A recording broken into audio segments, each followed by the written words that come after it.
Olá, povo abençoado, graça e paz, tudo bem? Aqui é o pastor Alberto, esse é o canal Falando de Graça, seja muito bem-vindo. Deus abençoe grandemente sua vida e que as palavras, as meditações, as reflexões aqui compartilhadas possam abençoar sua vida. Hoje, segunda-feira, mais uma semana se iniciando, espero que Deus abençoe grandemente sua vida, que tudo que você fizer essa semana prospere, que você seja bem-sucedido em tudo que fizer.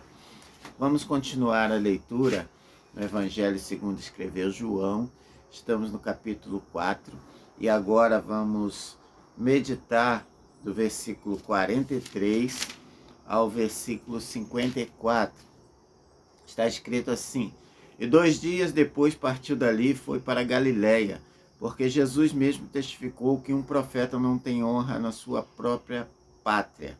Chegando, pois, a Galiléia, os galileus o receberam, vistas todas as coisas que fizera em Jerusalém no dia da festa, porque também eles tinham ido à festa.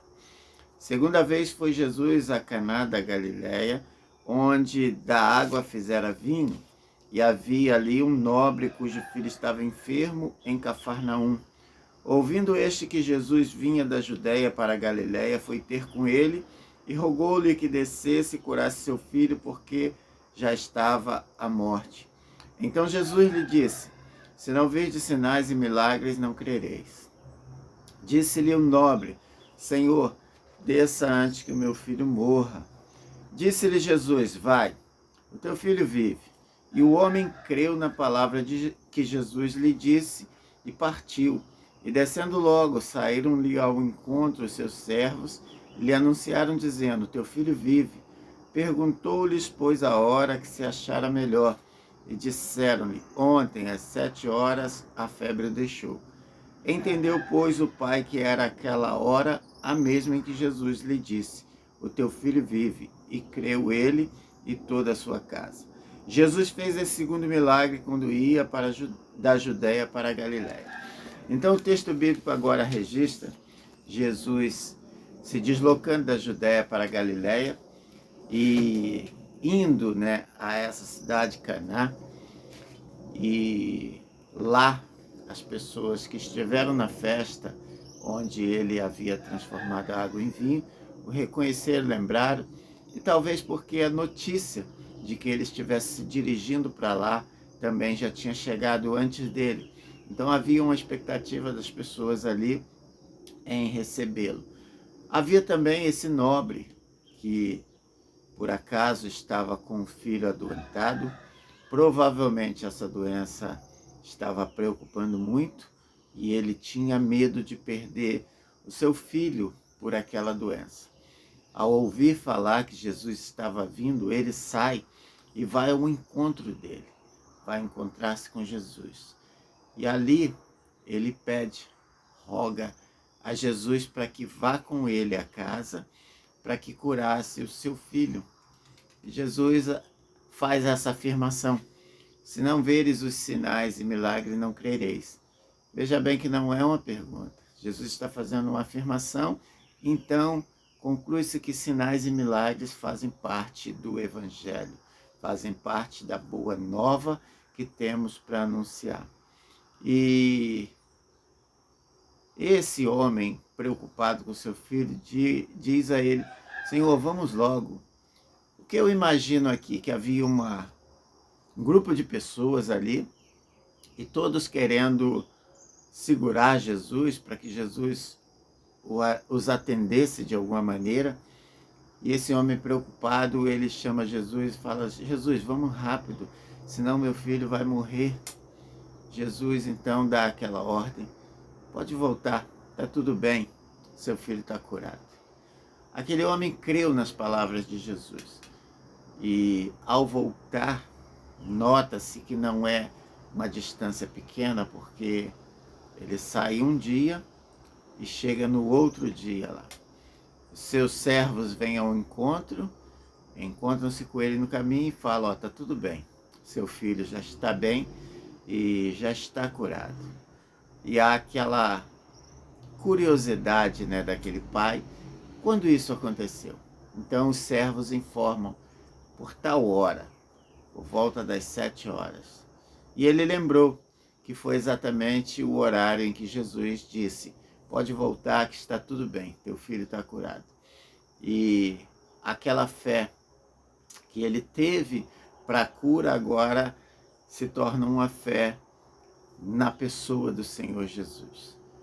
Então, a família, ele, né, todos os servos creram. O que isso nos traz de lição? O que isso nos ensina? Nos ensina que Jesus ele está sempre disposto a nos ouvir. Jesus está sempre pronto a nos ouvir, se tivermos fé. Esse homem não duvidou, ele ouviu falar sobre Jesus, sobre tudo que Jesus fazia, estava fazendo, e agora ele creu que Jesus poderia curar o seu filho. Nota-se que ele não duvidou. Ele vai ao encontro de Jesus com uma grande expectativa de receber do Senhor a resposta. E eu faço a pergunta: quando você ora, quando você vai a Jesus através da oração, quais são as suas expectativas? Você tem certeza de que Jesus pode te responder, pode te atender? Ou você tem dúvidas? Porque normalmente ou naturalmente acontece de muitas pessoas falarem com Jesus, mas duvidarem de que ele possa ou queira fazer, atender, né, aquilo que está sendo pedido a ele. Precisamos ter fé. Ao irmos a Jesus, precisamos crer que ele é poderoso para fazer infinitamente mais do que aquilo que pedimos ou pensamos. Em Hebreus, a palavra registra que importa que aqueles que o busquem creiam que ele existe e é galardoador dos que o buscam. É agradável a Deus que aquele que busca a ele creia que ele existe, que é abençoador.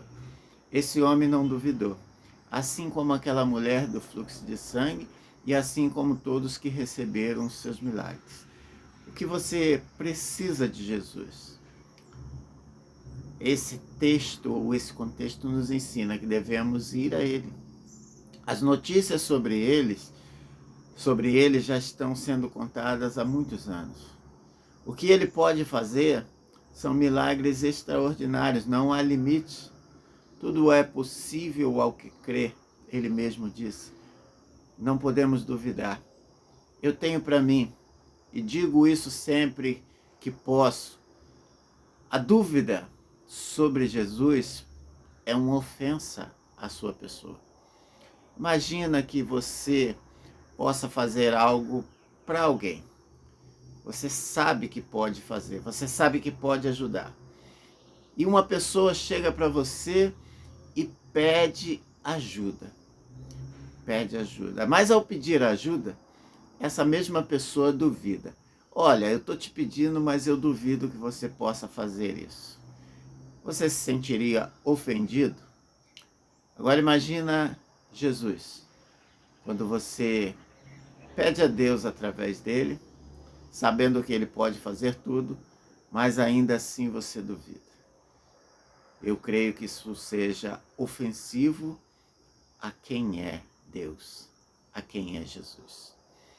Então, hoje, a palavra de Deus para você é: seja qual for o teu problema, se você decidiu procurar Deus, se você decidiu ir ao encontro dele para pedir o seu favor, creia firmemente, mesmo que não aconteça da maneira que você quer. Porque aquele homem tinha uma expectativa de que Jesus fosse à casa dele, fosse com ele para chegar lá, impor as mãos sobre o seu filho e curasse. Mas, quando Jesus disse: pode voltar, está tudo bem, seu filho está curado, ele não duvidou. Ele tinha todos os motivos para duvidar, mas ele não duvidou. É esse tipo de fé que Deus espera de nós. A fé que não aceita a dúvida sobre si. Peça ao Senhor, mas quando pedir, creia que Ele fará. Não duvide do poder do Senhor em fazer milagres. Hoje, segunda-feira, pegue aquilo que te aflige, aquilo que te incomoda, aquilo que você deseja receber do Senhor e vá a Ele com fé. Porque sem fé é impossível agradar a Deus. Desejo a você um dia abençoado, que as bênçãos do Senhor te acompanhem, te alcancem, e se Deus permitir, amanhã nos encontramos novamente. Vamos começar a ler o capítulo 5 do Evangelho de João. Deus abençoe sua vida, sua família e todas as suas coisas.